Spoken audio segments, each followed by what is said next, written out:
ஒரு ஷேரோட மதிப்பு வந்து அதிகமா இருந்ததுன்னா, லாட் சைஸ் வந்து கம்மியா இருக்கும். ஒரு ஷேரோட மதிப்பு வந்து குறைவா இருந்தது. ரூ. 100 இருக்கு, இல்லாட்டினா அதுக்கு கீழ இருக்கு அப்டின்னா, லாட்டோட சைஸ் வந்து அதிகமா இருக்கும். இந்த பேசிக் நமக்கு புரிஞ்சுக்கணும். ஓகே. இத நம்ம புரிஞ்சுக்கிட்டோம். இப்ப வந்து ஒரு லாட்னா என்னன்னு தெரிஞ்சிருது. நம்ம ஒரு லாட் அ என்ன சொல்றது? ஷேர்ஸ் வாங்குறோம். இந்த ஷேர்ஸ்ல இப்ப HDFC மார்ச் கான்ட்ராக்ட் சாரி இப்ப என்ன மாசம் போகுது? மே மாசம் போகுதா? ஜூன், ஜூலை அ அடுத்த மாசம் நான் கான்ட்ராக்ட் வாங்குறேன். ஜூன் கான்ட்ராக்ட் நான் வாங்குறேன். இப்ப ஜூன் கான்ட்ராக்ட்ல HDFC இப்ப வந்து 1600ல போகுது. ஸோ ஒரு லாட் எடுக்கிறேன். ஒரு லாட்ல 40 இருக்குன்னு வச்சுக்குவோமா? இப்போ நான் ஒரிஜினலா HDFCய வாங்கணும்னு வச்சுக்கோங்க. இந்த 1 மாசம் கான்ட்ராக்ட்ல அ ஏன் ஃபியூச்சர்ஸ்ல என்ன லாபம் அப்டின்னா, அதுதான் இங்க மெயின். நீங்க ஒரு தென்னந்தோப்ப வாங்கி 1 வருஷத்துல நீங்க ப்ராஃபிட் பார்க்கணும் அப்டின்னா, தென்னந்தோப்போட விலை வந்து 50,00,000 இருக்கும். அதுவே நீங்க 1 வருஷம் லாபம் பார்க்கறதுக்கு ஒரு தென்னந்தோப்ப குத்தகைக்கு எடுத்தீங்கன்னு வச்சுக்கோங்களேன், 5,00,000 தான் இருக்கும். அதே மாரி தான் ஷேர்ஸ்லயும் நீங்க HDFC ஷேர்ஸ் வந்து ஒரு 1000 ஷேர்ஸ் நீங்க வாங்கணும்னு முடிவு பண்ணீங்க. மேல ஏறும்னு உங்களுக்கு தெரியுது. அப்டின்னா 1000 ஷேர்ஸ நீங்க வாங்கணும்னு முடிவு பண்ணீங்கன்னா, கிட்டத்தட்ட உங்களுக்கு ஆ 15,00,000 ஆகும். அப்டிதானே? ஏன்னா 700 போய்க்கிட்டு இருக்கு. 1000 கிட்டத்தட்ட 15,00,000 ஆகும். 17,00,000 ஆகும். இன்னைக்கு இருக்கிற விலைக்கு. ஸோ 17,00,000 குடுத்து நீங்க ஒரே மாசத்துல அது மேல வரும்போது விக்கிறீங்கன்னு வச்சுக்கோங்களேன். 17 லட்சம் அதாவது ஒரு ஷேரோட மதிப்பு வந்து 1700லேருந்து 800க்கு போகுது. அப்ப பெர் ஷேருக்கு உங்களுக்கு ரூ. 100 ப்ராஃபிட் கிடைக்குது. அப்போ அந்த 100 இன்டு 1000 1,00,000 ப்ராஃபிட் பார்க்குறீங்க. எவ்வளவு இன்வெஸ்ட் பண்ணி? 17,00,000 இன்வெஸ்ட் பண்ணி நீங்க 1,00,000 ப்ராஃபிட் பார்க்குறீங்க. இது வந்து நார்மலா இன்வெஸ்ட்மென்ட் வழியா போனீங்கன்னா உங்களுக்கு நடக்குறது. இந்த ஃபியூச்சர்ஸ் வழியா போனீங்கன்னு வச்சுக்கோங்களேன், அதே HDFC ஷேர்ஸ் தான். அதே ஒரே மாசத்துக்குள்ள உங்களுக்கு ஏறும்ன்னு தெரியுது. ஸோ, அதனால நீங்க என்ன பண்றீங்க? கான்ட்ராக்ட் மட்டும் போடுறீங்க. அதாவது தென்னந்தோப்ப விலைக்கு வாங்கல. குத்தகைக்கு எடுக்குறீங்க. கான்ட்ராக்ட், ஃபியூச்சர்ஸ் கான்ட்ராக்ட் போடுறீங்க. அப்ப அந்த கான்ட்ராக்ட்டோட மதிப்பு எவ்வளவு இருக்கும் அப்டின்னா, 1,70,70,000 இந்த ரேஞ்சுல இருக்கும். அதாவது 17,00,000க்கு பதிலா வெறும் 1,70,70,000 வச்சு 1000 HDFC ஷேர்ஸ வாங்கி, அந்த 1000 HDFC ஷேர்ஸும் ஒரே மாசத்துல ரூ. 100 ஏறும்போது, உங்களுக்கு ரூ. 1,00,000 ப்ராஃபிட் கிடைக்கும். அப்டின்னா, 1,70,70,000 மட்டும் வச்சுக்கிட்டு, நீங்க கிட்டத்தட்ட ரூ. 1,00,000 ப்ராஃபிட் பார்க்குறீங்க. இப்போ உங்களுக்கு ஃபியூச்சர்ஸ் புரிஞ்சிருக்கும். ஓகேங்களா? என்னடா இவன் ஓரலாவே சொல்லிட்டு போறானே அப்படின்னு நினைக்கலாம். ஃபர்ஸ்ட் நம்ம இந்த ஓரல் கிளாஸ்லயே கொஞ்சம் பார்த்துட்டு, அதுக்கப்புறமா உங்களுக்கு நான் ஸ்க்ரீன் ஷேர் பண்றேன். அதுல நான் உங்களுக்கு சொல்லும்போது ஈஸியா கனெக்ட் ஆகும். அதனால நான் சொல்றத கவனமா கேளுங்க. புரிஞ்சுக்க புரிஞ்சுக்கோங்க. புரிஞ்சுக்க ட்ரை பண்ணுங்க. ஸோ அதுதான். இப்போ வந்து நான் சொன்ன மாரி ஃபியூச்சர்ஸ்ல 17,00,000க்கு பதிலா HDFC ஷேர்ஸ வாங்கி இன்வெஸ்ட் பண்ணி ரூ. 1,00,000 ப்ராஃபிட் பண்றதுக்கு வெறும் 1,70,70,000 இன்வெஸ்ட் பண்ணி ரூ. 1,00,000 ப்ராஃபிட் பார்க்கிறதுன்றது புத்திசாலித்தனம். இல்லைங்களா? நமக்கு என்ன தெரிஞ்சிருக்கணும்? HDFC ஷேர் ஒரே மாசத்துல ரூ. 100 ஏறும் அப்படின்றது மட்டும் தெரிஞ்சிருக்கணும். அதுக்கு நாம நெறைய விஷயங்கள் பார்க்கணும்.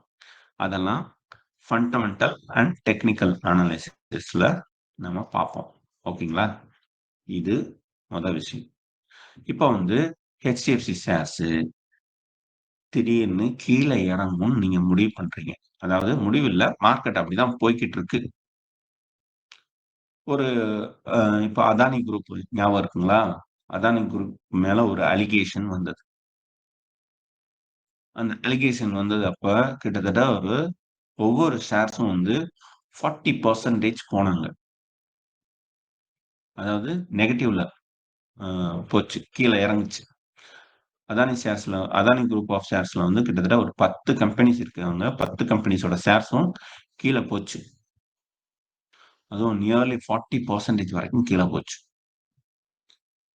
அவங்க மேல அலிகேஷன் வச்சது யாருன்னு பார்த்தீங்கன்னா, ஹிண்டன்ஸ்பர்க் அப்படின்ற ஒரு ஷார்ட்டிங் போற, அதாவது செல்லிங் சொல்லுவாங்கல்ல. செல்லிங் போற ஒரு இன்வெஸ்ட்மென்ட் கம்பெனி தான். ஒரு இன்வெஸ்ட்மென்ட் கம்பெனி எதுக்காக அப்படி பண்ணணும் அப்படின்னு உங்களுக்கு தேடும். அவங்க எப்பவுமே இது வந்து ஒரு ஸ்ட்ராட்டஜியா யூஸ் பண்ணுவாங்க. என்னன்னா, எந்த கம்பெனில குறை அதிகமாக இருக்கிறது அப்படின்னு பார்த்து, எந்த கம்பெனி வந்து ஏதோ தில்லு முல்லு பண்ணிக்கிட்டே இருக்கான். அவனோட ஷேர்ஸ் வந்து தேவையில்லாம ஓவர் வேல்யூவா ரைஸ் ஆயிக்கிட்டே போகுது அப்படின்றத பார்த்துக்கிட்டே இருப்பாங்க.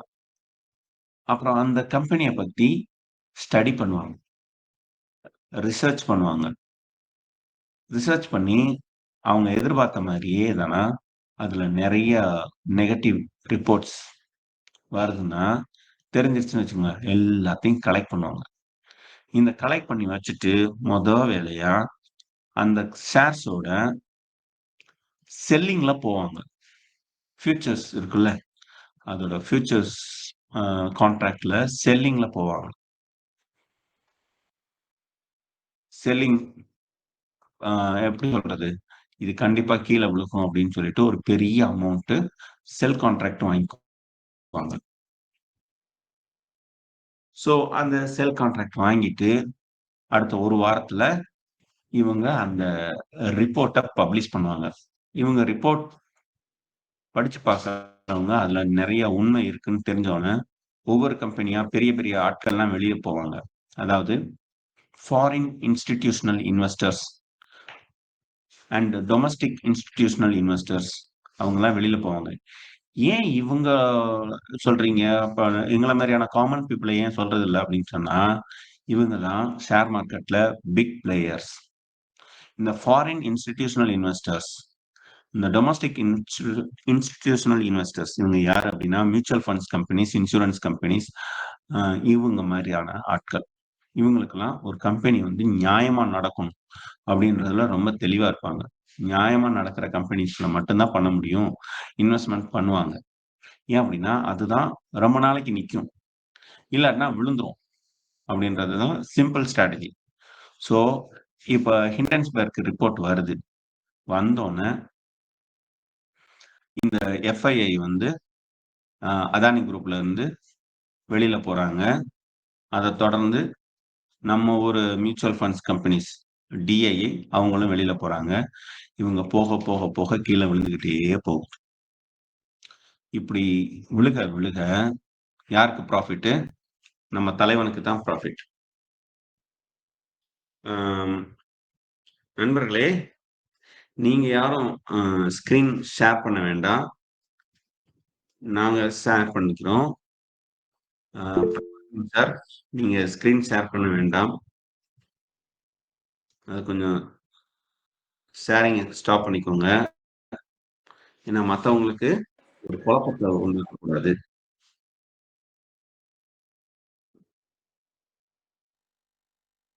ஓகே.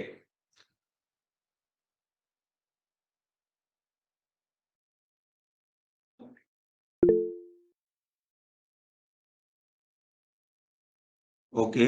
இப்போ இந்த ஹிண்டன்ஸ்பர்க் ரிப்போர்ட் வந்து அ அதானி குரூப்ல இருந்து எஃப்ஐஐ, டிஐஐ வெளியில போகவும், அந்த ஷேர்ஸ் எல்லாம் கீழ விழுகவும், இதுல மிகப்பெரிய லாபம் பார்த்தது யாருன்னு பார்த்தீங்கன்னா, ஹிண்டன்ஸ்பர்க் தான்.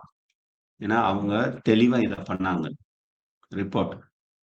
அப்ப ஹிண்டன்ஸ்பர்க் வந்து நல்ல கம்பெனி இல்லையா அப்படின்னு கேட்டா அப்படிலாம் கிடையாது. அவங்க நல்ல கம்பெனி தான். அவங்கள மாதிரியான ஷார்ட் செல்லிங் ரிசர்ச் கம்பெனிஸ் இருக்கிறதுனால தான் ஷேர் மார்க்கெட்ல ஒரு நியாயமான ட்ரேடிங் அப்படின்றது, அதாவது நியாயமான இன்வெஸ்ட்மெண்ட் அப்படின்றது நடக்கும்.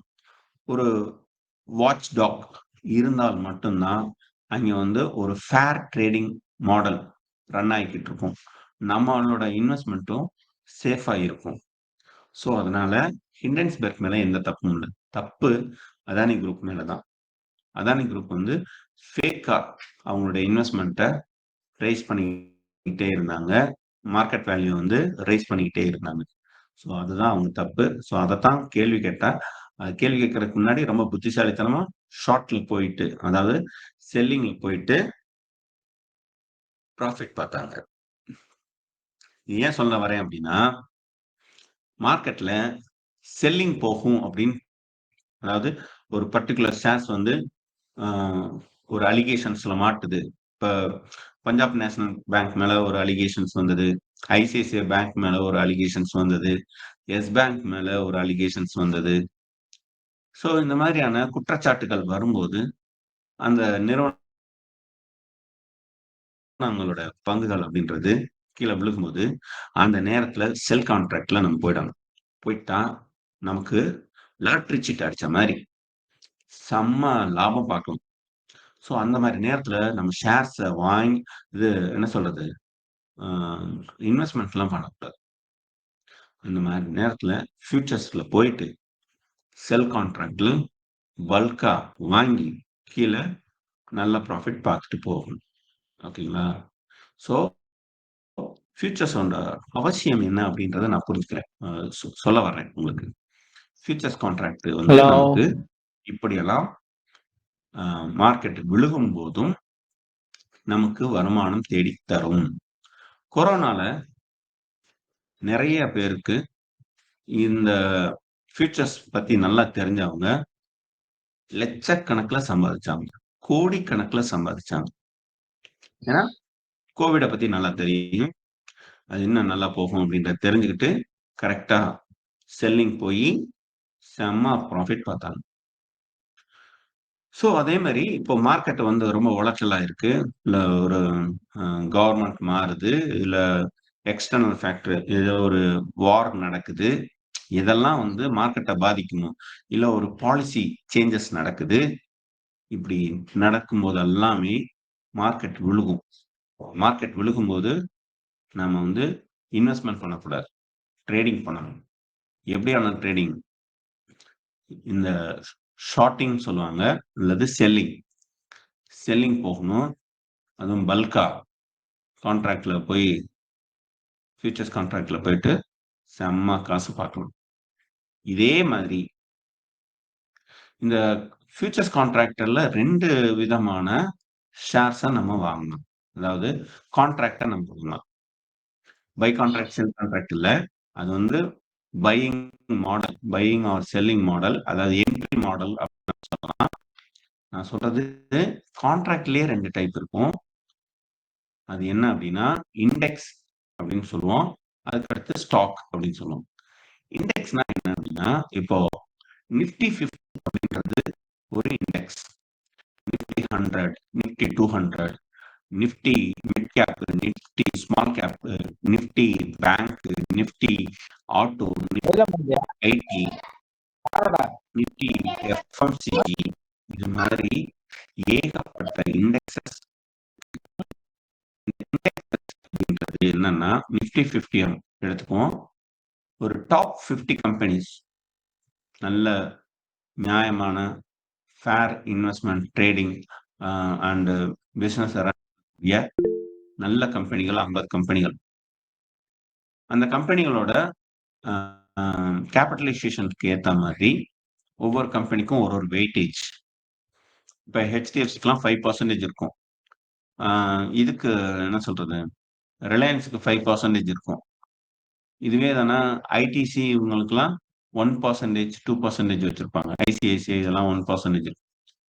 ஏன்னா அவங்களுடைய கேபிட்டலைசேஷனுக்கு ஏற்ற மாதிரி அது குறைப்பாங்க.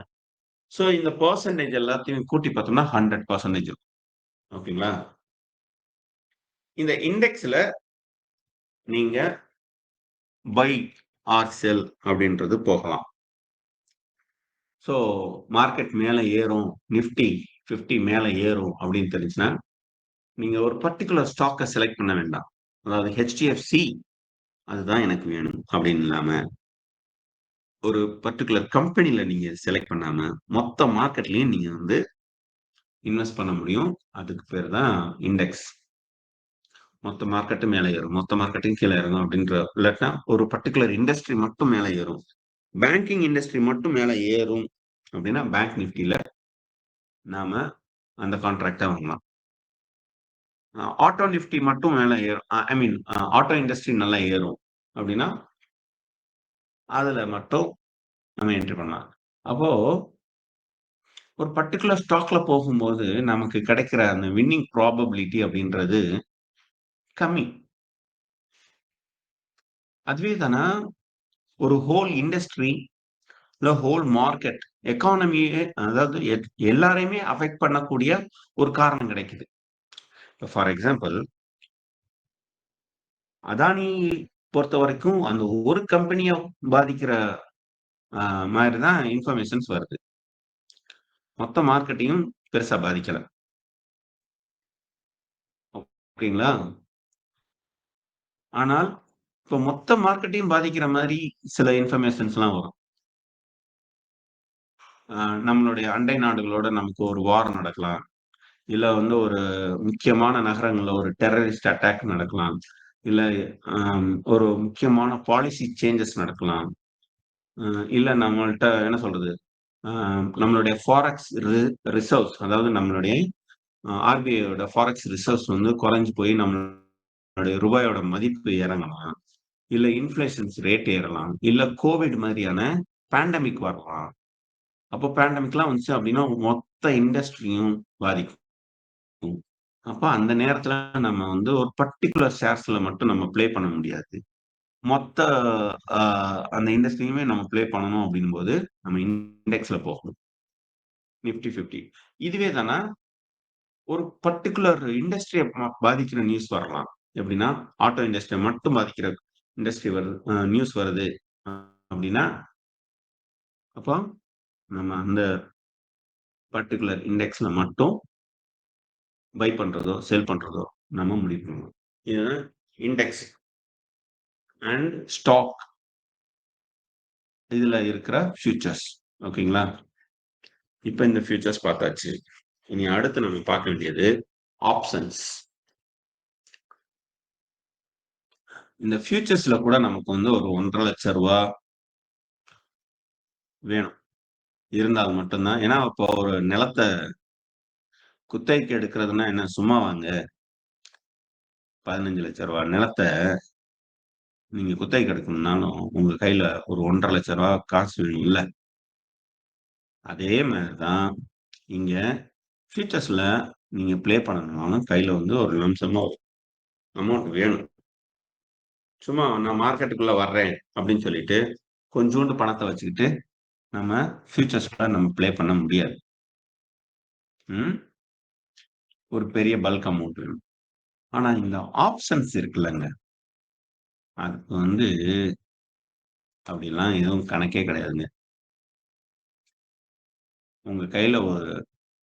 100 இருந்தா கூட ஆப்ஷன்ஸ்ல ப்ளே பண்ண முடியும். ஏன்னா, வெறும் ரூ. 100க்கும் ஆப்ஷன்ஸ் கான்ட்ராக்ட் கிடைக்கும். ரூ. 50க்கும் ஆப்ஷன்ஸ் கான்ட்ராக்ட் கிடைக்கும். இது எப்படி நடக்குது அப்படின்னு கேட்டா, ஆப்ஷன்ஸ் அப்படின்றது சிம்பிளா பெட்டிங், பந்தயம். எப்படி? அப்படின்னா, நிஃப்டி 50 மேல ஏறும் அப்படின்னு பந்தயம் கட்டுறது. நிஃப்டி 50 கீழ இறங்கும் அப்படின்னு பந்தயம் கட்டுறது. HDFC மேல ஏறும் அப்படின்னு பந்தயம் கட்டுறான். ஆனால் வெறும் HDFC மேல ஏறும்ன்றதோட அந்த பந்தயம் முடியல. HDFC எவ்வளவுக்கு ஏறும்? இப்ப கரண்ட் ரேட் என்ன? 1700ல ஓடிக்கிட்டு இருக்கு அப்படின்னா, 1800 வரைக்கும் போகும் அப்படின்னு பந்தயம் கட்டணும். இல்ல 2000 வரைக்கும் ஏறும் அப்படின்னு சொல்லிட்டு பந்தயம் கட்டணும். இல்ல HDFC கீழ இறங்கும். 1500க்கு ஒரு பந்தயம். 1550க்கு ஒரு பந்தயம். 1400க்கு ஒரு பந்தயம். 1350க்கு ஒரு பந்தயம். 300க்கு ஒரு பந்தயம். ஸோ இப்படி பந்தயம் கட்டுறது தான் ஆப்ஷன்ஸ். ஸோ இந்த பந்தயத்த பொறுத்தவரைக்கும் ப்ராஃபிட் வந்துச்சுன்னா ப்ராஃபிட். ப்ராஃபிட் வரலைன்னா சுத்தமா வராது. 0. புரியுதா உங்களுக்கு? நம்ம பந்தயத்துல அப்படித்தானே நடக்கும். நமக்கு ஏதாவது கொஞ்சம் மிச்ச மீதி ஏதாவது வச்சிருப்பாங்களா? பெட்டிங்ல? கிடையவே கிடையாது. வலிச்சு எடுத்துட்டு யார் ஜெயிக்கிறாங்களோ அவங்களுக்கு குடுத்துட்டு போயிருவாங்கல்ல. அதேதான் ஆப்ஷன்ஸ்ல. ஸோ அப்ப ஆப்ஷன்ஸ்ல நம்ம என்ன பண்றோம் அப்படின்னா, ஒரு பர்ட்டிகுலர் ஷேர் மேல ஏறும். அது இவ்வளவுக்கு ஏறும். 1600க்கு ஏறும், 700க்கு ஏறும், 800க்கு ஏறும்ன்ட்டு பந்தயம் கட்டுறது. ஏறும்ன்னு சொல்லிட்டு பந்தயம் கட்டுறதுல 2 வகை வச்சிருப்பாங்க. அதுதான் பை அண்ட் செல். ஏறும்ன்னு ஒருத்தன் கட்டுவான். இல்ல, இல்ல 1700க்கு ஏறாது. நீ கட்டுன பந்தயம் தப்பு அப்படின்னு சொல்லிட்டு இன்னொருத்தன் கட்டுவான். செல்லு. கீழ இறங்கும்ன்னு சொல்லிட்டு ஒருத்தன் பந்தயம் கட்டுவான். இல்ல, இல்ல நீ கட்டுனது தப்பு. பாரு நீ தோத்து போவ அப்படின்னு சொல்லிட்டு மேல அதே இதுல மேல ஒருத்தன் கட்டுவான். ஸோ இப்படி பந்தயம் கட்டுறதுல என்ன அட்வான்டேஜஸ் அப்படின்னா, நீங்க ரூ. 1க்கு பந்தயம் அதாவது ஒரு ஆப்ஷன்ஸோட விலை ரூ. 1க்கு கூட இருக்கும். 50 பைசாவுக்கு கூட இருக்கும். ஸோ ரூ. 1க்கு நமக்கு ஒரு ஆப்ஷன்ஸ் கிடைக்குது. அப்போ ஒரு லாட்டோட அ அ இருக்கும் எவ்வளோ இருக்குன்னா 30, 50, 100 இந்த மாரி இருக்கும். ஸோ 50ன்னு வச்சுக்குவோம். ஸோ உங்க கையில ஒரு ரூ. 50 இருக்கு அப்படின்னா, நீங்க ஆப்ஷன்ஸ்ல இறங்க முடியும். இப்ப இந்த ரூ. 1க்கு இருக்கிற இந்த ஆப்ஷன்ஸ் நீங்க நெனச்ச மாதிரி அந்த பிரைஸ்க்கு பக்கத்துல அந்த கரண்ட் மார்க்கெட் பிரைஸ் வருது. நீங்க பந்தயம் கட்டுனது என்னன்னா, HDFC 1600க்கு வரும் அப்படின்னு சொல்லிட்டு நீங்கள் பந்தயம் கட்டுகிறீர்கள். அதுவும் ஒரு பர்ட்டிகுலர் மாசமும் இருக்கு. அது ரொம்ப முக்கியம். இப்ப மே மாசமா? ஜூன் மாசத்துக்குள்ள ஜூன் தேதி முதற்கொண்டு வரும். ஜூன் 28க்குள்ள 1500க்கு வரும் அப்படின்னு சொல்லிட்டு நீங்க ரூ. 1க்கு அப்ப இருந்திருக்கு. ஏன்னா மார்க்கெட் மேல போய்க்கிட்டு இருந்ததுனால அ பெரும்பாலான பேர் மேல போகும்னு பந்தயம் கட்டும்போது நீங்க மட்டும் தான் செல்லுல கட்டுறதுனால அன்னைக்கு அதோட விலை ரொம்ப கம்மியா இருக்கும். பந்தயத்தோட விலை. ஸோ அப்ப அந்த விலை எவ்வளவு இருக்குன்னு பார்த்தீங்க அப்படின்னா, வெறும் ரூ. 1க்கு இருக்கும். ரூ. 1க்கு நீங்க வாங்கிட்டீங்க. உங்க கையில ஒரு ரூ. 500 இருக்கு. ஏன் ரூ. 5000 இருக்குன்னு வச்சுக்குவோம். நீங்க என்ன பண்றீங்க? உங்களுக்கு நல்லா தெரியுது. இது கண்டிப்பா நான் நெனச்ச மாரி நடக்கும். பாரு அப்படின்னு. கட்டிட்டீங்க. ஸோ கிட்டத்தட்ட உங்கள்ட்ட ஒரு 100 லாட் இருக்கு. ஒரு லாட்ல 50 பீஸ் இருக்குன்னு வச்சுக்குவோம். கிட்டத்தட்ட ரூ. 5000க்கு நீங்க வாங்கியிருக்கீங்க. ரூ. 1 ஏறுதுன்னு வச்சுக்கோங்க. நீங்க வாங்குனது ரூ. 1ல வாங்கியிருக்கீங்க. அது இப்ப ரூ. 2 ஏறியிருக்கு அப்படின்னா, நீங்க 10,000 உங்களுக்கு வந்துரும். நீங்க இன்வெஸ்ட் பண்ணது அப்படியே டபுள் ஆகும். இப்போ அந்த என்ன சொல்றது? பிரீமியம் பிரைஸ் அதாவது அந்த பந்தய பந்தயத்தோட காசுக்கு பேரு என்ன சொல்லுவாங்கன்னா, பந்தய தொகைக்கு பேரு என்ன சொல்லுவாங்கன்னா, பிரீமியம் பிரைஸ். இந்த பிரீமியம் பிரைஸ் அப்படியே ஏறுது. ஏன்னா, அடுத்து பந்தயம் கட்டுறவன் ரூ. 2க்கு பந்தயம் கட்டுவான். அடுத்து கீழ வர வர ரூ. 3, ரூ. 4, 7 அப்படியே தானே ஏறிக்கிட்டே போகும். ஒருத்தன் ரூ. 10க்கு கட்டுவான். முதல்ல பந்தயம் கட்டுனது யாரு? நீங்க. அப்போ நீங்க உள்ள வரும்போது ரூ. 1க்கு உள்ள வந்தீங்க. அப்ப நீங்க ரூ. 5000 இன்வெஸ்ட் பண்ணியிருந்தீங்க. இப்போ உங்க அக்கவுண்ட்ல எவ்வளவு இருக்கும் தெரியுங்களா? அக்கவுண்ட்ல இல்ல.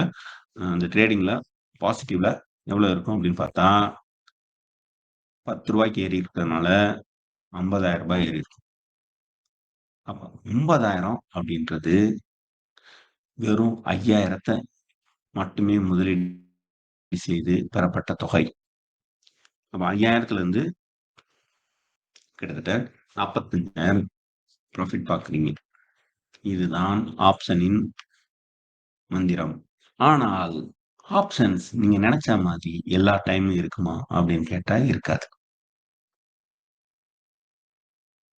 மார்க்கெட் நம்மள ஒரு சுழற்சியில வச்சிருக்கும். அந்த சுழற்சிய கரெக்ட்டா புரிஞ்சுகிட்டு, எப்ப உள்ள வரணும், எப்ப வெளியில போகணும்னு நல்லா தெரிஞ்சுகிட்டு பண்றவங்க, ஆப்ஷன்ஸ்ல நல்லா ப்ராஃபிட் பார்ப்பாங்க. இல்ல ஆப்ஷன்ஸோட அந்த பெட்டிங்க்கு அடிமையானவங்க, அதுல வந்து ஈஸியா லாஸ் ஆயிடுவாங்க. அப்படி நெறைய லாஸ் ஆனவங்க தான் அதிகம். ஸோ, அதனால கவனமா கத்துக்கிட்டு ட்ரேடிங் பண்ணீங்கன்னா, ஆப்ஷன்ஸ் வந்து உங்களுக்கு 10 மடங்கு அள்ளி தரும். ஃபியூச்சர்ஸ் உங்களுக்கு எவ்வளோ அள்ளி தரும்? ஒரு ஷார்ட் பீரியட்ல ஒரு 1 மடங்கு 1,4 லட்சத்தோட உள்ள வந்தீங்கன்னா, ஒரு ரூ. 1,00,000 ப்ராஃபிட் பார்க்கலாம். அப்போ ஒரு 60, 70% ப்ராஃபிட் பார்க்குறீங்க. இதே தானா ஆக்சுவல் ஷேர்ஸ்ல வாங்குறீங்க அப்படின்னா, நீங்க ஷேர்ஸ வந்து தனித்தனியா வாங்குறதுனால, அது வந்து உங்களுக்கு குடுக்குற லாபம்ன்றது 1 மாசத்துக்கு ஒரு 3 டூ 4% கிடைச்சா பெரிய விஷயம். இல்லைங்களா? ஸோ இதுதான் பலம். ஆப்ஷன்ஸோட பலம். ஆப்ஷன்ஸ் வந்து உங்களுக்கு பன்மடங்கு ரிட்டர்ன்ஸ் கொண்டு வரும். ஃபியூச்சர்ஸ்ன்றது 1 மடங்கு வரைக்கும் நல்ல ரிட்டர்ன்ஸ் அப்படின்றத கொண்டு வரும். இந்த ஆக்சுவல் இன்வெஸ்ட்மென்ட் ஷேர்ஸ்ல வந்து உங்களுக்கு வந்து பெர்சன்டேஜ்ல ரிட்டர்ன்ஸ் கொண்டு வரும். இதுல உங்களுக்கு எது வேணும் அப்படின்றத நீங்க தான் தீர்மானிக்கணும். ஆனா எல்லாத்துக்கும் பொறுமையா கத்துக்கிற மனப்பான்மை நமக்கு இருக்கணும். ஃபண்டமெண்டல்ஸ், டெக்னிக்கல் இது எல்லாத்தையும் ப்ராப்பரா அனலைஸ் பண்ண தெரிஞ்சிருக்கணும். இது தெரிஞ்சிருந்தால் நம்ம ஃபியூச்சர்ஸ் அண்ட் ஆப்ஷன்ஸ்ல ஈஸியா ஜெயிக்க முடியும். ஓகேங்களா? ரைட். இப்ப நம்ம என்ன பண்றோம் அப்படின்னா, இன்னும் ஒரு 20 நிமிஷம் இருக்கு. இந்த 20 நிமிஷத்துல நான் வந்து மார்க்கெட்டுக்குள்ள போறேன். அதாவது என்எஸ்சி இந்தியா வெப்சைட்குள்ள போறேன். பிஎஸ்சி, என்எஸ்சி அப்படின்னு 2 எக்ஸ்சேஞ்ச் இருக்குங்க. எக்ஸ்சேஞ்சுன்றது சந்தை. அந்த சந்தைக்குள்ள ஏகப்பட்ட சந்தை கடைகள் இருக்கு. எண்ணற்ற வியாபாரங்கள் நடக்கின்றன. ஓகேங்களா? ஸோ, அப்ப நம்ம என்ன பண்றோம்? சந்தைக்குள்ள போறோம். அதுல வந்து பிஎஸ்சிய விட என்எஸ்சி தான் நல்லா அ பெரிய மார்க்கெட் அப்படின்றதுனால, அந்த பெரிய சந்தையான என்எஸ்சிக்குள்ள நம்ம போறோம். நான் இப்ப என்னோட ஸ்க்ரீன ஷேர் பண்றேன். நீங்க பாருங்க. தினேஷ் எனக்கு ஸ்க்ரீன் ஷேர் பண்றதுக்கு இது குடுங்கப்பா. பெர்மிஷன் குடுங்க. தினேஷ்.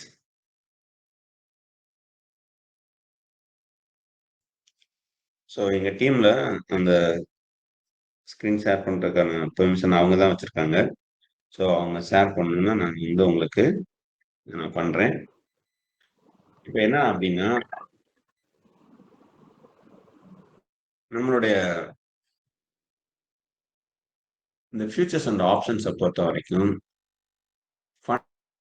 ஃபண்டமெண்டல்ஸ் வந்து பண்ணலாமா? இல்ல எனக்கு வர மாட்டேங்குதேப்பா.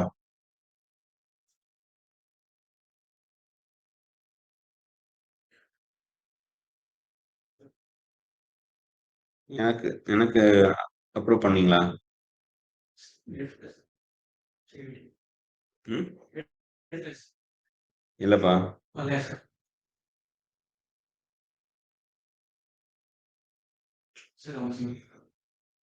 அ கொஞ்சம் வெயிட் பண்ணுவோம். ஸ்க்ரீன் ஷேர் பண்றதுக்கான ஆப்ஷன்ஸ் வந்து எனேபிள் ஆகுறதுல ஒரு டெக்னிக்கல் ப்ராப்ளம்ஸ் இருக்கு.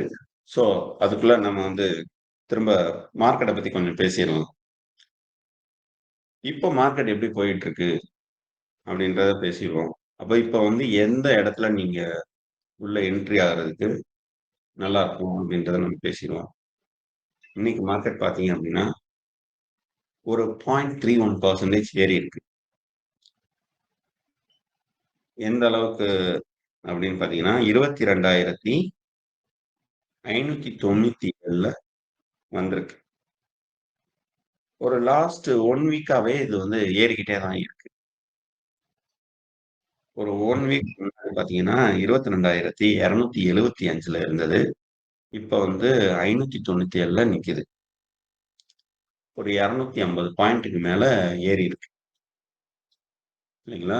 சோ இந்த 250 பாயிண்ட் வந்து நீங்க ஃபியூச்சர்ஸ்ல ஒரு நிஃப்டியோட லாட் சைஸ் எவ்வளவுன்றத பார்த்தோம்னா, நிஃப்டி லாட் சைஸ் 25. இப்ப வந்து ஒரு வாரத்துக்கு முன்னாடி நீங்க என்ன பண்றீங்க? 22,275ல அதாவது போன வாரம் புதன்கிழமை நீங்க மார்க்கெட்ல இந்த மாசம் கான்ட்ராக்ட்டா நீங்க சூஸ் பண்ணி பை கான்ட்ராக்ட் போறீங்க. ஏன்னா மார்க்கெட் மேல ஏறும்ன்றது உங்களுக்கு தெரியுது. ஏன்னா திங்கள், செவ்வாய் 2 நாள் வந்து மார்க்கெட் புல்லிஷ்ல தான் இருந்துச்சு. அப்போ புதன்கிழமை வந்து புல்லிஷ்ல தான் போகும் அப்படின்னு நினைச்சிட்டு நீங்க 22,275க்கு வாங்குறீங்க. கொஞ்சம் பொறுமையா இருக்கணும். ஏன்னா நீங்க 75க்கு வாங்குனது அது அப்படியே தானே நடுவுல வந்து 22,072க்கு வந்திருக்கு. கிட்டத்தட்ட 200 பாயிண்ட் கீழே விழுந்துட்டு அப்புறம் ஏறுனா பாருங்க சல்லு சல்லு சல்லு சல்லுன்னு ஏறி கிட்டத்தட்ட 622 வரைக்கும் ஹையஸ்டா போயிருக்கு. இப்போ இந்த இடத்துல இருந்து வெளியில வந்தீங்க அப்படின்னா உங்களுக்கு அப்ராக்சிமேட்டா ஒரு 325 பாயிண்ட் கிடைச்சிருக்கு. சோ அப்போ 325 இன்ட்டு 25 அப்படின்னு பாருங்க. உங்களுக்கு ஓகே சார்.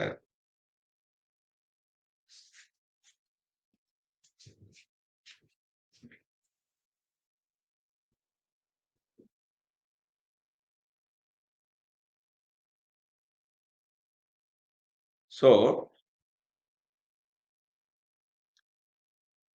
இப்போ ஒரு 300 இன்ட்டு 25 அப்படின்னு போகும்போது கிட்டத்தட்ட 7,500 75,000 75,000 ப்ராஃபிட் நம்ம பார்க்க முடியுது.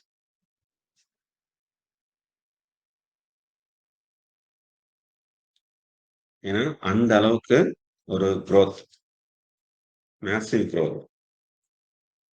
சோ அப்போ நம்ம ஒரு கான்ட்ராக்ட வாங்கிட்டு காலையில வாங்கி சாயந்தரம் விற்கணும் அப்படின்ற அந்த தாட்டை விட்டுட்டு ஒரு சர்டன் பீரியட்ல நம்ம போறது நல்லது. இப்ப இந்த ஸ்கிரீன் உங்களுக்கு தெரியுதுன்னு நினைக்கிறேன். இப்ப நம்ம மார்க்கெட்டுக்குள்ள வந்திருக்கோம். ஃபியூச்சர்ஸ் அண்ட் ஆப்ஷன்ஸ் இப்ப வந்து இந்த கிளாஸ் பார்த்தீங்க அப்படின்னா ஒரு ஃபண்டமெண்டல் கிளாஸ் தான். இந்த ஃபண்டமெண்டல் கிளாஸ் புரிஞ்சுக்கிட்டா தான் அடுத்து நம்ம என்ன பண்ணணும், டெக்னிக்கல் கிளாஸஸ் எல்லாமே இருக்கு. அதுக்கு அடுத்து தான் நம்ம வந்து ட்ரேடிங்ல அதாவது ஒர்க் ஷாப்ஸ் ஒரு மைத்ரா வெல்த். இப்ப இந்த மைத்ரா வெல்த் எடுத்துக்கங்க. மைத்ரா வெல்த்லலாம் லிஸ்ட் ஆஃப் ஆப்ஷன்ஸ் இருக்கும். லிஸ்ட் ஆஃப் ஃபியூச்சர்ஸ் இருக்கும். அந்த ஃபியூச்சர்ஸ்ல வந்து நம்ம எத செலக்ட் பண்ணணும். செலக்ட் பண்ணிட்டு அந்த அந்த விண்டோ எப்போ வரும்? அதுல வந்து நம்ம லாட் சைஸ் வந்து எப்படி சூஸ் பண்றது? அ எப்படி வந்து பை ஆர்டர் போடுறது? இல்லாட்டினா எப்படி செல் ஆர்டர் போடுறது? இதெல்லாம் வந்து என்ன சொல்றது? அ மார்க்கெட்ல கத்துக்க வேண்டிய விஷயமா? அப்படின்னு கேட்டா, விஷயம் தான். ஆனா, அத விட இந்த ஃபண்டமெண்டல் தான் முக்கியம். இத கத்துக்கிட்டு, அதுக்கு அடுத்து எப்படி செய்யணுன்றத அடுத்து நம்ம கத்துக்கலாம். இதெல்லாம் கருவிகள். சமையலுக்கு முக்கியமா தேவை வந்து சமையல பத்தின அறிவு. இல்லைங்களா? உப்புன்னா துவக்கும். இனி என்ன சர்க்கரைன்னா இனிக்கும். அப்படின்றத அந்த பேசிக்கான விஷயங்கள். இதெல்லாம் எங்கெங்க கிடைக்கும்? என்னென்ன ரேட்டு? இத வச்சு நம்ம எப்படி காம்பினேஷன்ஸ்ல வந்து சமைக்கலாம்? அப்படின்ற பேசிக்கான விஷயங்கள். அதுதான் நமக்கு மெயின். அப்புறமா நம்ம கரண்டிய தொடலாம். கரண்டி எங்க போயிட போகுது? அங்க தான் இருக்கு. ஸோ இந்த டூல்ஸ் எல்லாத்தையும் நம்ம அடுத்த அ என்ன சொல்றது? மீட்டிங்ல நம்ம பார்ப்போம். இப்ப நம்ம பார்க்க போறது, இந்த மார்க்கெட்டுக்குள்ள நம்ம போறோம். இந்த மார்க்கெட்ல பார்த்தீங்க அப்படின்னா, மார்க்கெட் டேட்டான்னு ஒண்ணு இருக்கா? இதுல ஏகப்பட்ட சார் டேட்டாஸ் கேட்காத இருக்குங்க. ஆகுது சார். இதுல வந்து பாத்தீங்க அப்படின்னா டெரிவேட்டிவ்ஸ் மார்க்கெட்னு ஒண்ணு இருக்கு, இண்டிசஸ்னு ஒண்ணு இருக்கு. இப்ப இந்த இண்டிசஸ்க்குள்ள நான் போறேன். ஏன்னா அதுக்குள்ள போகும்போதுதான் மொத்த மார்க்கெட்டையும் நம்ம ஃபியூச்சர்ஸ் கான்ட்ராக்ட வழியா ஈஸியா பார்க்க முடியும் அப்படின்றதுக்காக இண்டிசஸ் வந்து போறேன். இந்த இண்டிசஸ் அப்படின்றது இண்டெக்ஸஸோட நம் என்ன சொல்றது ப்ளூரல் ஃபார்ம். ஒரு பீஸ வந்து ஒரு இண்டெக்ஸ்னு நம்ம சொல்றோம் இல்லையா? இங்க நிறைய இண்டெக்ஸஸ் லிஸ்ட் ஆயிருக்கு இல்லையா? ஸோ அதை வந்து இண்டிசஸ் அப்படின்றான். ஸோ இப்போ இந்த நிஃப்டி 50ன்றது இருக்கு. இந்த நிஃப்டி 50 தான் 22,597. ஸோ அதோட growth இது எல்லாமே போட்டிருக்கான். இது வந்து ப்ராட் மார்க்கெட் இண்டெக்ஸஸ்ன்றாங்க. இந்த ப்ராட் மார்க்கெட் இண்டெக்ஸஸ்ல பாத்தீங்க அப்படின்னா நிஃப்டி 50, நெக்ஸ்ட் 50, 100, 200, 500 மிட் கேப் இதெல்லாம் வந்து கேபிட்டலைசேஷன் பேஸ் பண்ணி, அதாவது கேபிட்டலைசேஷன் ஒரு கம்பெனியோட டேர்ன் ஓவர் 20,000 கோடிக்கு மேல இருந்தா அது வந்து லார்ஜ் கேப். 20,000 கோடிக்கு கீழே இருந்ததுன்னா அது வந்து மிட் கேப். 20,000 கோடிக்கு கீழே 500 கோடிக்கு மேல அப்படி இருந்ததுன்னா, 500 கோடிக்கு கீழே இருந்ததுன்னா அது வந்து ஸ்மால் கேப். இது பேசிக்கான ஸ்ட்ரக்சர். ஆனா இந்த ஸ்ட்ரக்சர்ஸ் வந்து அப்பப்ப கொஞ்சம் கொஞ்சம் மாறும். ஓகேங்களா? ஆனா அடிப்படையா புரிஞ்சுக்கோங்க. இந்த கேபிட்டலைசேஷன் பேஸ் பண்ணி தான் இந்த இண்டெக்ஸஸ் பிரிச்சிருக்காங்க அப்படின்ட்டு. ஸோ இந்த லார்ஜ் கேப்ல டாப் 50 கம்பெனிஸ நிஃப்டி 50ன்றாங்க. அதுக்கு அடுத்த கம்பெனி நெக்ஸ்ட் 50ன்றாங்க. இது மாதிரி நிறைய கேபிட்டலைசேஷன் பேஸ் பண்ணி இருக்கு. இதுல இங்க பாருங்க, குரூப்ல டூப்னு ஒருத்தன் இருக்கு. இந்தியா விக்ஸ் அப்படின்னு சொல்லிட்டு. யாரா அது இந்தியா விக்ஸ் அப்படின்னு நீங்க நினைப்பீங்க. இவன் தான் ஷார்ட் செல்லிங்கான இண்டெக்ஸஸ். அதாவது மார்க்கெட் மேல ஏறுச்சு அப்படின்னா இவன் கீழே இறங்கும். மார்க்கெட் கீழே இறங்குச்சு அப்படின்னா இவன் மேல ஏறும்.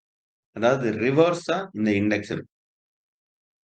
சோ நீங்க ஒரு வேளை மார்க்கெட்டுக்கு என்ன சொல்றது மேல ஏறும் அப்படின்னு தெரியும் போது நீங்க பை கான்ட்ராக்ட்ல தான் போவேன், எனக்கு அதுதான் ராசி. ஏன்னா மார்க்கெட் வந்து கீழே இறங்கிக்கிட்டே இருக்கு அப்படின்னும் போது இந்தியா விக்ஸ்ல நீங்க பை கான்ட்ராக்ட்ல போக முடியும்.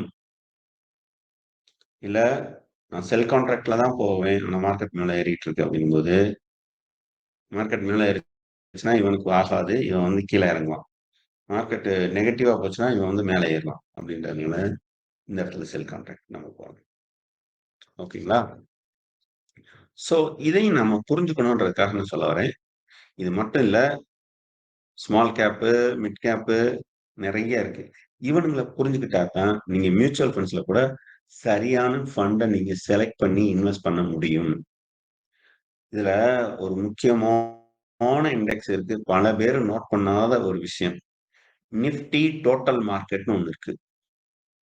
இவன் தான் ஒரிஜினலா மார்க்கெட்டோட ஒட்டுமொத்த இண்டெக்ஸ்ன்றது இவன் தான். வெயிட்டேஜ் எல்லாம் கொடுக்க மாட்டாங்க. மொத்தத்துக்கும் மார்க்கெட்டோட எல்லா கம்பெனியும் இதுக்குள்ள லிஸ்ட் ஆயிருக்கு. 2,500 கம்பெனி நீங்க ஒட்டுக்கா பார்க்கணும் அப்படின்னா இவனை கிளிக் பண்ணா பார்க்கலாம்.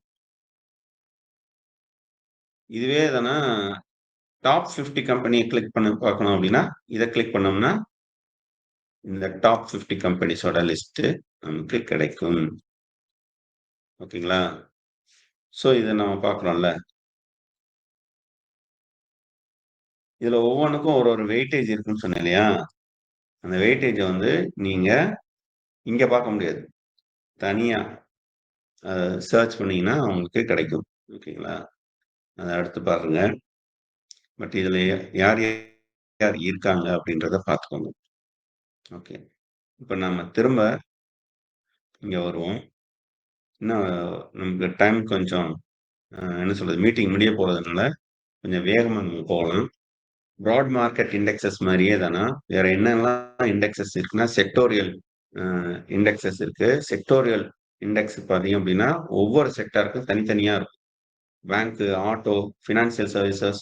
ஃபினான்சியல் சர்வீசஸ்லயே டாப் 25, எஃப்எம்சிஜி, அதாவது fast moving consumer goods. So அவன் ஐடி, மீடியா, மெட்டல், ஃபார்மா, பிஎஸ்யூன்றது public sector bank, private bank, realty, ரியாலிட்டின்றது real estate companies, health care, consumer durables, இப்படி நிறைய செக்டர் பேஸ்ட், அதாவது ஒரு ஒரு இண்டஸ்ட்ரிக்கும் ஒரு ஒரு இண்டெக்ஸஸ் வச்சிருக்காங்க. இப்போ நமக்கு பேங்க் செக்டார் தான் எனக்கு பிடிக்கும், இல்லாட்டினா எனக்கு ஆட்டோ செக்டார் தான் பிடிக்கும். ஆட்டோ செக்டாரை மட்டும் கிளிக் பண்ணாலே ஆட்டோ செக்டார்ல இருக்கிற கம்பெனிஸ் எல்லாமே லிஸ்ட் ஆயிடும். ஸோ இந்த கம்பெனிஸுக்கு இப்போ ஒரு என்ன சொல்றது, ஒரு ரூல்ஸ் வருது.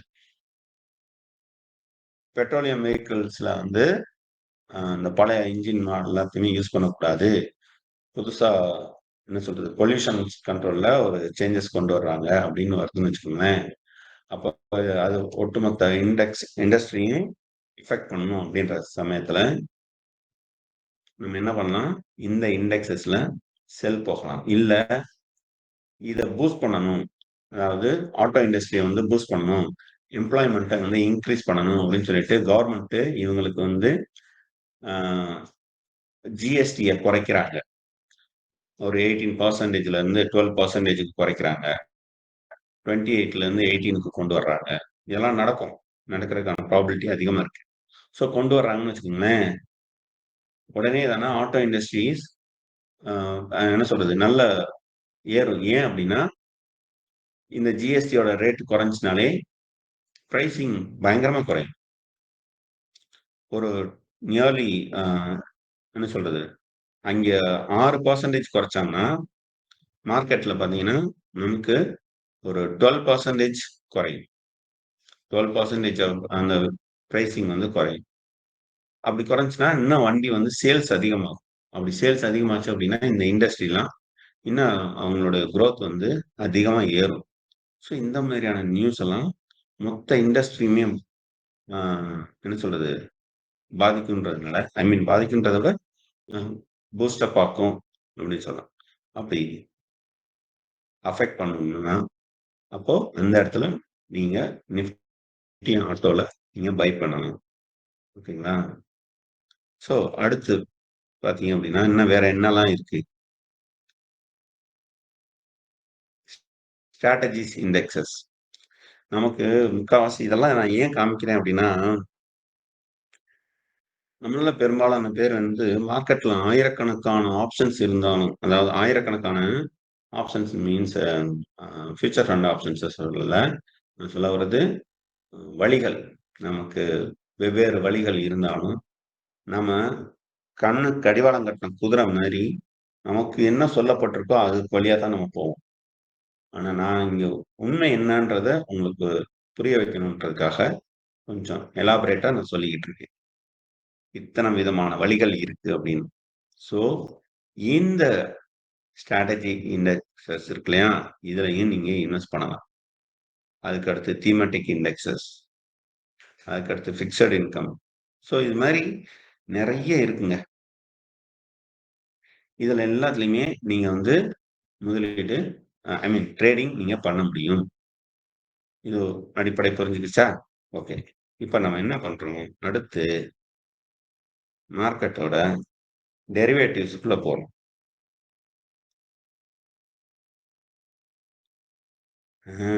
இப்ப வந்துட்டுன்னா இதுல பாருங்க, இண்டெக்ஸ் ஆப்ஷன்ஸ் போட்டிருக்கானா. இந்த பேங்க் நிஃப்டி நிஃப்டி எல்லாம் வந்து இது எல்லாத்தையுமே இண்டெக்ஸ் ஆப்ஷன்ஸ்லாம் லிஸ்ட் அவுட் பண்ணியிருக்கேன். இதெல்லாமே இண்டெக்ஸஸ். அல்பபெட்டிக்கலா இவன் தான் டாப்ல இருக்கிறதுனால பேங்க் நிஃப்டியை ஃபர்ஸ்ட் காமிச்சிருக்காங்க, வேற ஒண்ணுமே கிடையாது. எதுக்குடா பேங்க் நிஃப்டி தான் இண்டெக்ஸ் ஆப்ஷனா அப்படின்னு கேட்டா இல்ல, நூற்றுக்கணக்கான ஆப்ஷன்ஸ் இருக்கு. சரி, இப்போ இதுல பார்க்கலாம். இதுல வந்து கான்ட்ராக்ட் 22 மே இன்னைக்கு எக்ஸ்பயர் ஆகிற கான்ட்ராக்ட் இதெல்லாமே ஃபுல்லா இன்னைக்கு எக்ஸ்பயர் ஆகிற கான்ட்ராக்ட். ஏன்னா இந்த கான்ட்ராக்ட் முடிஞ்ச வரைக்கும் இதுதான் லிஸ்ட் ஆகும், அடுத்த கான்ட்ராக்ட் வர்ற வரைக்கும் காமிக்காது. இதுல வந்து நம்ம ஸ்டாக் ஆப்ஷன்ஸ் பார்த்தோம், ஸ்டாக் ஃபியூச்சர்ஸ் பார்த்துருவோமா. இதுதான் ஸ்டாக் ஃபியூச்சர்ஸ். இப்ப பாருங்க, ஹெச்டிஎஃப்சி பேங்க் இருக்கு. அதோட எக்ஸ்பைரி டேட் வந்து 30 மே 2024. எஸ்பிஐக்கு இதுதான் லீஸ்ட் கான்ட்ராக்ட். லீஸ்ட்னா பக்கத்துல எக்ஸ்பைரி ஆக போற கான்ட்ராக்டோட டேட்டுன்னு இங்க காமிச்சிருக்காங்க. ஓகேங்களா? ஸோ நீங்க ஃபியூச்சர்ஸ் போறதா இருந்தால் இது மாதிரி, அதாவது ஸ்டாக் ஃபியூச்சர்ஸ்ல போறதா இருந்தா ஒரு பர்டிகுலர் ஷேர்ஸ் மட்டும்தான் ஏறும் இறங்கும் அப்படின்னு தெரியுதுன்னா நீங்க வந்து ஸ்டாக் ஃபியூச்சர்ஸ்ல இந்த மாதிரி ஹெச்டிஎஃப்சி, எஸ்பிஐ, ஐசிஐசிஐ, பெல் இதுல நீங்க போங்க. இதோட எல்டிபியை பாருங்க, 1466. ஓகேங்களா? இதோட லாட் சைஸ் எவ்வளோன்றதை நான் பார்க்குறேன். ஹெச்டிஎஃப்சி பேங்க் லாட் சைஸ், ஏன்னா இதெல்லாம் நம்மளால ஞாபகம் வச்சுக்க முடியாது. ஸோ அதனால தேடி எடுத்துருவோம். ஓகே, லாட் சைஸ் வந்து 550.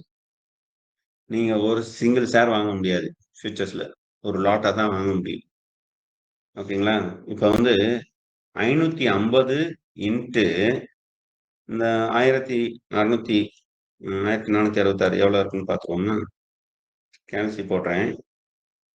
1466 இன்ட்டு 550, 8,06,000 ரூபாய் நமக்கு வேணும். இதுவே நீங்க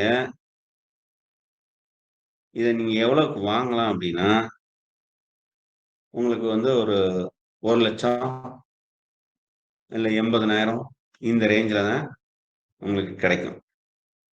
ஸோ 10ல் ஒரு மடங்கோ 8ல் ஒரு மடங்கோ விலையில உங்களுக்கு கிடைக்கும். அதை வச்சு நீங்க பார்க்கலாம். ஓகேங்களா? இது மாதிரி நிறைய ஸ்டாக் ஃபியூச்சர்ஸ் இருக்கு. அதே மாதிரி அடுத்து ஸ்டாக் ஆப்ஷன்ஸ், அதுதான் நம்ம ஃபர்ஸ்ட் பார்த்தது. சாரி, ஆப்ஷன்ஸ்குள்ள போறதுக்கு முன்னாடி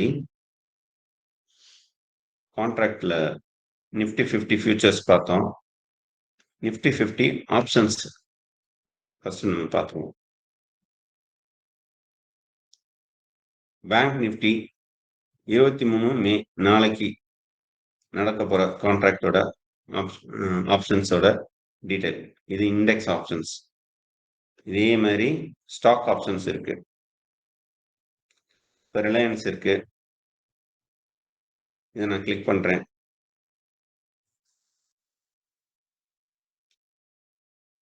இந்த டீடைல்ஸ், இந்த ஸ்டாக் ஆப்ஷன்ஸோட ஹோல் டீடைல்ஸும் நமக்கு இங்க வந்துடும். இது என்ன அப்படின்னா இதெல்லாம் வந்து குவான்டிட்டி பிட்டிங், விற்கிற இது ஆஸ்க்கு வாங்குறதுக்கு கேட்குறாங்க. ஸோ அதில் எத்தனை பேருக்கு அந்த கான்ட்ராக்ட் அதில் இருக்கு அப்படின்ற அந்த டீட்டெயில்ஸ், இதெல்லாம் மற்ற டீட்டெயில்ஸ் எல்லாமே இருக்கு. ஓகேங்களா? ஸோ இப்போ ஓவராலாக பார்த்தீங்க அப்படின்னா ஆப்ஷன்ஸ் செயின் அப்படின்னு போகும்போது இவ்வளோ, இப்போ நம்ம ஆப்ஷன்ஸ் செயின்ஸ்ல நான் என்ன பண்றேன், ஒரு பர்டிகுலர் ஸ்டாக்ஸ் மட்டும் நான் எடுக்கிறேன். ரிலையன்ஸோட பர்டிகுலர் ஸ்டாக்ஸ், இதுல ஒரு கலர் டிஃபரன்ஸ் தெரியுதுல்ல.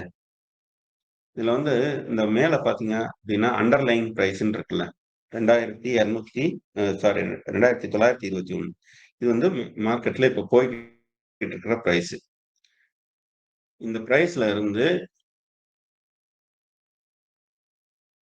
மேல ஏறும் அப்படின்னு சொல்லிட்டு இருக்குங்களா, 2940, 60, 80, 300, 320 அப்படின்னு சொல்லிட்டு. ஓகே, இப்போ இதுலயே தானே இந்த எல்டிபின்னு இருக்குல்ல, எல்டிபில ரேட்ல தான் நீங்க வாங்குவீங்க. நான் சொன்னேன்னா ஒரு ஆப்ஷன்ஸோட ரேட் வந்து ₹1.50 இருக்கும் அப்படின்னு. இதுதான் அந்த இது. அப்ப 3200 வரைக்கும் போகும் அப்படின்ட்டு இன்னைக்கு நம்ம நம்ப முடியாது. யாரும் அந்த அளவுக்கு போகாது அப்படின்னு நினைக்கிறதுனாலதான் இதோட பிரைஸ் வந்து ₹1.15 இருக்கு. இப்போ 3320 வரைக்கும் யாரும் அந்த அளவுக்குலாம் போக மாட்டாங்க அப்படின்னு நினைக்கிறாங்க. அதனாலதான் இது வந்து 65லயும் இது வந்து 50 பைசாலையும் இருக்கு. ஸோ ஆனால் ரிலையன்ஸுக்கு ஒரு நல்ல செய்தி வந்து மேல ஏறும் அப்படின்னு உங்களுக்கு ஐடியா இருக்குன்னா, இப்ப இதுல நீங்க உள்ள போகலாம். இதோட லாட் சைஸ் பார்த்தீங்கன்னா 1500. 1500 இன்டு 50 எவ்வளோங்க? ரூ. 750 இல்லைங்களா? இந்த ரூ. 750 மட்டும் இன்வெஸ்ட் பண்ணிட்டு நீங்க உள்ள வர்றீங்க. நீங்க நினைச்ச மாதிரியே அதனா ஆப்ஷன்ஸ் வந்து மேல ஏறுது. எவ்வளோ ஏறுது? 50 பைசால இருந்து சும்மா அப்படியே சல்லு சல்லுன்னு ஏறி இந்த மாதிரி ஒரு ரூ. 5 கிட்ட வந்துருதுன்னு வச்சுக்கோங்களேன். எவ்வளவு கிடைக்கும்? 10 மடங்கு உங்களுக்கு ரிட்டர்ன்ஸ். அப்ப ரூ. 750 இன்வெஸ்ட் பண்ணி ரூ. 7500 பார்க்க முடியும். இதுதான் ஆப்ஷன்ஸ். ஸோ இன்னைக்கு நம்ம ஃபியூச்சர்ஸ் அண்ட் ஆப்ஷன்ஸோட பேசிக் கிளாஸஸ் நம்ம உள்ள பார்த்தோம். நாளைக்கு இல்லாட்டினா அடுத்த கிளாஸ்ல, நாளைக்குன்னா நாளைக்கு இல்லை, அடுத்த கிளாஸ்ல, ஏன்னா ப்ராப்பர் அனௌன்ஸ்மெண்ட் அண்ட் மக்களுக்கு எல்லாருக்குமே போகணும் இல்லையா? ஸோ அதனால அடுத்த கிளாஸ்ல நம்ம இந்த ஃபியூச்சர்ஸ் அண்ட் ஆப்ஷன்ஸை லைவா வாங்கி பார்ப்போம். அதாவது மைத்ரா வெல்த் மாதிரியான ஒரு brokerage அப்ளிகேஷன்ஸ்குள்ள போய் பை எப்படி வந்து ஃபியூச்சர்ஸ்ல பை பண்றது, எப்படி வந்து ஃபியூச்சர்ஸ்ல செல் பண்றது, அதே மாதிரி stock options stock futures select பண்றது எப்படி, ஸ்டாக் ஃபியூச்சர்ஸ் என்ன சொல்றது ஆப்ஷன்ஸ் இருக்கு இல்லையா, அதை செலக்ட் பண்ணி நம்ம பண்றது எப்படி, இண்டெக்ஸ்ல எப்படி நம்ம வாங்குறது, இது எல்லாத்தையும் நம்ம இங்கே தான் பார்க்கணும். மார்க்கெட்ல ஓவராலா மார்க்கெட்ல பார்த்தீங்கன்னா 1000 ஆப்பர்ச்சுனிட்டிஸ் இருக்கு. நமக்கு என்ன வேணும் அப்படின்னா கத்துக்கிறதுக்கான மனப்பக்குவம் வேணும். இப்போ நான் உங்களுக்கு இந்த கிளாஸ்ல சொல்லிக் கொடுத்த விஷயங்கள் அப்படின்றது ஒரு 1% கூட இருக்காது. மார்க்கெட்ல நம்ம கற்றுக்க வேண்டிய ஆனா மிக அடிப்படையான விஷயங்கள், மிக மிக மிக மிக முக்கியமான விஷயங்கள். இது தெரியாம நம்ம வந்து மார்க்கெட்டுக்குள்ள போகக்கூடாது. இன்னும் நம்ம பார்க்க வேண்டியது என்ன இருக்கு அப்படின்னா ஃபண்டமெண்டல் அண்ட் டெக்னிக்கல் அனாலிசிஸ் பார்க்கணும். அதுக்கு அடுத்துதான் மார்க்கெட்ல எப்படி ஃபியூச்சர்ஸையும் ஆப்ஷன்ஸையும் வாங்குறது, விக்கிறது, வாங்குறது, இப்படி எல்லாத்தையும் பார்க்கணும். ஓகேங்களா? அதெல்லாம் நம்மளுடைய அடுத்தடுத்த வகுப்புகள்ல நம்ம பார்ப்போம்.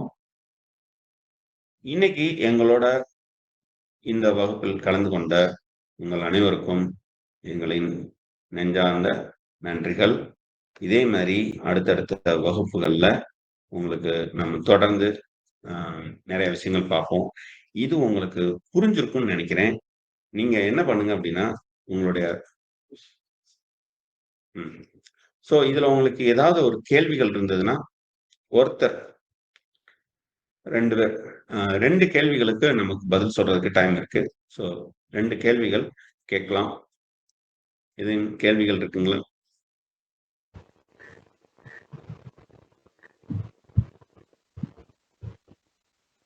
சார் நீங்க பேசுறது கேட்கல. சிவபிரசாத் சார். ஆமா சிவபிரசாத் கேக்குதா? கேக்குதா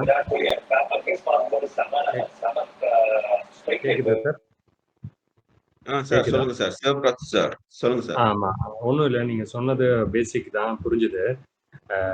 அதில் என்னன்னா நீங்கள் நெக்ஸ்ட் கிளாஸில் தான் ஆக்சுவலாக ஃபண்டமெண்டல் டெக்னிக்கல், ஏன்னா அதில் வந்து ஒரு பேசிக் நாலேஜ் இருந்தால் தான் நம்மளால் மூவ் பண்ண முடியும். இது பேசிக்கான ஒரு டாபிக் தான் இப்போ நீங்கள் சொன்னது. ஸோ அது எப்படி இருக்குன்னு பொறுத்ததுக்கு அப்புறம் தான் நம்ம நெக்ஸ்ட் மூவ் பண்ண முடியுன்றது தான் என்னோட கேள்வி. அதனால அது கொஞ்சம், ஏன்னா நம்ம இதில் வந்து லாஸ் ஆகாமல் எவ்வளோ மினிமம் இன்கம் வந்தால் கூட பரவாயில்ல, லாஸ் ஆகாமல் இருக்கிறது தான் மெயின் ஃபண்டமெண்டல் டெக்னிக்கல் நீங்கள் சொல்லி கொடுக்கறதா இருக்கணும்னு நான் நினைக்கிறேன். அது ஆப்ஷன்ஸாக இருந்தாலும் சரி, ஃபியூச்சராக இருந்தாலும் சரி. அடுத்த கிளாஸில் அதை நீங்கள் பேஸ் பண்ணிட்டு நீங்கள் சொன்னால் நல்லாயிருக்கும். கண்டிப்பாங்க சார், கண்டிப்பாங்க சார். நம்மளுடைய குறிக்கோளும் அதுதான். இங்க எடுத்தோன்னே வந்து மார்க்கெட்டை பத்தியான ஆசையை காமிச்சு, மார்க்கெட்டுக்குள்ள ட்ரேடிங் பண்ண வச்சு, அப்புறம் அப்படியே தானே நீங்களே பார்த்துக்கோங்க அப்படின்னு விடுறதெல்லாம் எங்களுடைய நோக்கம். அதனால தான் நாங்க வந்து இந்த கிளாஸ வந்து ஸ்டெப் பை ஸ்டெப்பா கொண்டு போகிறோம். புரியுது, இன்னைக்கு புரியுது. நம்ம பார்த்தது வெரி பேசிக்ஸ். ஆமாமா. ஸோ இதுல வந்து மெயின் என்னோட இன்டென்ஷன் என்னன்னா, அதாவது லாஸ் வராம இப்ப ரூ. 500 தான் இன்கம் வரதா இருந்தாலும், இல்ல இன்கமே வரலனாலும் நோ இஷ்யூ. பட் லாஸ் ஆகாம பார்த்துக்கிறது தான் ஒரு மெயின் இதா ஆமா. இருக்கணும். அந்த ஃபண்டமெண்டல் டெக்னிக்ல இருக்கணும்ன்றத பேஸ் பண்ணிட்டு நீங்க நெக்ஸ்ட் கிளாஸ் எடுத்தா கண்டிப்பா, கொஞ்சம் கண்டிப்பா. கண்டிப்பாங்க சார். மார்க்கெட்ட பொறுத்தவரைக்கும் ரிஸ்க் அப்படின்றது இருக்கு. இப்போ அதுக்காக நீச்சல் கடல்ல வந்து என்ன சொல்றது? அ புரியுது, நீச்சல் புரியுது. தெரியாம இருக்கிறதுன்றது கரெக்ட், அ கரெக்ட், தப்பு கரெக்ட், இல்லையா? கரெக்ட். ஸோ அது மாரி தான் நீச்சல் பழகாம இருக்கிறது ன்றது வாழ்க்கையில நம்ம மிகப்பெரிய தப்பு. ஸோ தப்பு. கரெக்ட். நாம வந்து அ ரிஸ்க்ன்றது எடுக்காம இருக்கிறது தான் மிகப்பெரிய தப்பு. ம். ஸோ ஆனா முறைப்படி நீச்சல் கத்துக்கிட்டா, கடலா இருந்தாலும் சரி, அ அது வந்து ஒரு ஏரியா இருந்தாலும் சரி, கிணறா இருந்தாலும் சரி, தப்பிக்க வழி கிடைக்கும். இல்லைங்களா? அதுக்கு தான் சொல்லுவாங்கல்ல சார், கால்குலேட்டிவ் ரிஸ்க்ன்னுவாங்க இல்லையா? அதுதான் சொல்லுவாங்க. எக்ஸாக்ட்லி. ஆ அதுதான் நம்ம எப்படின்றத நம்ம அடுத்த வகுப்புல நம்ம பார்ப்போம். ஆஹா. ஸோ அதுல வந்து நீங்க சொன்ன விஷயங்கள அ அதத்தான் நாங்க கிளாஸா எடுக்கப் போறோம். ஈவன் அதுக்கு ஈவன் தான் நான் உங்ககிட்ட ஃபண்டமெண்டல் ஒரு அண்ட் டெக்னிக்கல். பேசிக் இது இன்னொரு சஜஷன் என்னன்னா, ஈவன் டெய்லி ஒரு ₹200 ₹500 இருந்தாலும் அது ஒன்றும் பிரச்சனை இல்லை. அந்த அளவுக்கு இன்கம் இருந்தா கூட பிரச்சனை இல்லை. ஸோ ஜஸ்ட் அந்த ஒரு பேசிக் இது எங்களுக்கு தெரிஞ்சா போதும்ன்றது தான் என்னோட ஒரு கிரைட்டீரியா. கண்டிப்பாங்க சார். கண்டிப்பாங்க சார். நம்ம இத கண்டிப்பா அ அடுத்த கிளாஸ் கன்சிடர் பண்ணி எப்போன்னு நம்ம அவங்க அனௌன்ஸ் பண்ணுவாங்கல்ல சார்? கண்டிப்பா அனௌன்ஸ் பண்ணுவாங்க சார். உங்களுக்கு டச்ல இருப்பாங்க. ஃபாலோ பண்ணுவாங்க சார். தேங்க்யூ. உங்களோட தேங்க் நிதானமான ஒரு இது ரொம்ப நல்லா எக்ஸ்பிளைன் பண்ணது ரொம்ப பிடிச்சிருக்கு. Thanks for that. Thank you sir. Thank you so much sir. அ நண்பர்களே வேற எதுவும் கேள்விகள் இருக்கா? இன்னொருத்தர் கேள்வி கேட்டுக்கிட்டு இருந்தாங்க. ஸோ அவங்கள கொஞ்சம் சொன்னீங்கன்னா, அ உங்களுக்கு உங்களுடைய சந்தேகங்கள் இருந்ததுன்னா சொல்லுங்க. நண்பர்களே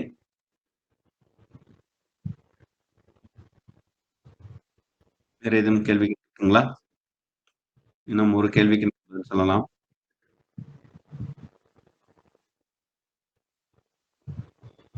மைக்க அன்மியூட் பண்ணிட்டு கேளுங்க. உங்களோட ஃபோன் நம்பர் ஏதாவது டிஸ்பிளேல பண்ண முடியுமா சார்? இல்ல அவங்க குடுப்பாங்களா? In case in future anything. கண்டிப்பாங்க சார். அ நான் நம்ம டீம்ட்ட குடுக்க சொல்றேங்க sir. Okay. Thank you sir. Okay நண்பர்களே. அ இந்த கிளாஸ் வந்து உங்களுக்கு நிச்சயமா அம் புரிஞ்சிருக்கும் அப்படின்னு நான் நம்புறேன். ஏன்னா, அ நான் மார்க்கெட்ட கத்துக்கும்போது இருந்த என்ன சொல்றது, நான் படித்த விஷயங்கள் எனக்கு அவ்வளவு சீக்கிரமா உள்ள போகல. அப்புறம் வந்து அத நாளடைவுல ஒரு ரியல் டைம் எக்ஸ்பீரியன்ஸோட கம்பேர் பண்ணி சொல்லும்போது, அ என்னால புரிஞ்சுக்க முடிஞ்சது. ஆம் நான் மத்தவங்களுக்கு கிளாஸ் எடுக்கும்போது, அவங்களும் புரிஞ்சுக்க முடிஞ்சது. ஸோ அப்படித்தான் இந்த கிளாஸ் வந்து அ ஒரு நிதானமாவும், அதே சமயத்துல தெளிவாவும் ஸ்டெப் பை ஸ்டெப்பா கொண்டு போகணுன்ற ஒரு குறிக்கோளோட நம்ம இந்த கிளாஸ் எடுத்துக்கிட்டு இருக்கோம். ஸோ உங்களுக்கு இந்த வகுப்ப விட இனி அடுத்தடுத்த வகுப்புகள்ல தான் இன்னும் நம்ம அ டீப்பா நெறைய விஷயங்கள கத்துக்க போறோம். ஸோ அந்த விஷயங்கள் கத்துக்கும்போது, உங்களுக்கு கடலோட ஆழத்த பத்தியான பயம் நீச்சல் அடிக்கிறவங்களுக்கு தெரியாது. எப்ப தெரியாது அப்டின்னா, அந்த ஆழத்த பத்தி புரிஞ்சுகிட்டவங்களுக்கு, அதுக்கு தேவையான எக்யூப்மென்ட் அந்த எல்லா விஷயங்களையும் தெரிஞ்சுக்கிட்டவங்களுக்கு. ஸோ அதே மாரி தான் நம்ம பல விஷயங்கள் முறைப்படி கத்துக்கிட்டோம் அப்டின்னா, நமக்கும் ட்ரேடிங்ல பயம் இருக்காது. நிதானமா நம்ம ட்ரேடிங் பண்ணோம்னா, தொடர்ந்து நம்ம வந்து ப்ராஃபிட் பார்த்துக்கிட்டே இருக்கலாம். ஸோ அதெல்லாம் எப்படி பண்ண போறோம் அப்படின்றத நம்ம அடுத்தடுத்த வகுப்புகள்ல பார்ப்போம். நிச்சயம் இந்த வகுப்புகள் உங்களுக்கு புரிந்திருக்கும். ஆ ரொம்ப இப்போ என்ன சொல்றது? யூஸ்ஃபுல்லா இருந்திருக்கும் அப்படின்ற நம்பிக்கை எனக்கு இருக்கு. நன்றி. நம்ம அடுத்த கிளாஸ்ல பார்க்கலாம்.